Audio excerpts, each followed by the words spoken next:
And on to our next topic, focusing more on Liverpool winning the title as a whole.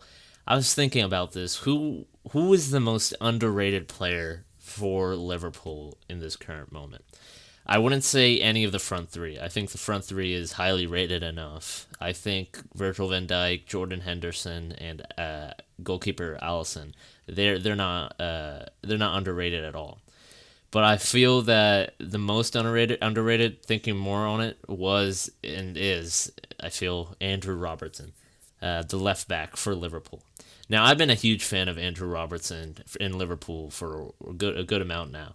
And I do really think that he is important in the team. And we saw that in the Everton game, how they looked very unbalanced or imbalanced without Andrew Robertson. And they clearly lack a a presence when he's not there. I mean, they can put James Milner in as left back, but it's not really a major a major replacement. I guess it doesn't really slot into the system as well. And when James Milner gets injured, you can bring Joe Gomez on, but he isn't a left back at all.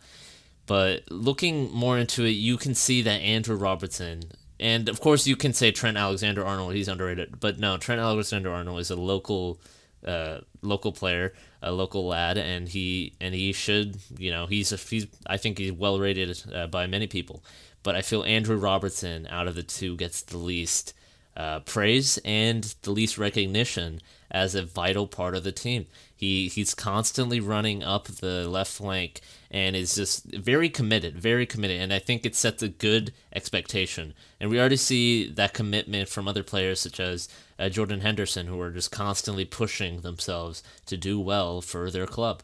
And I think Andrew Robertson is another example of that. And I do really do believe that he is one of the most underrated players and is the underrated player at Liverpool.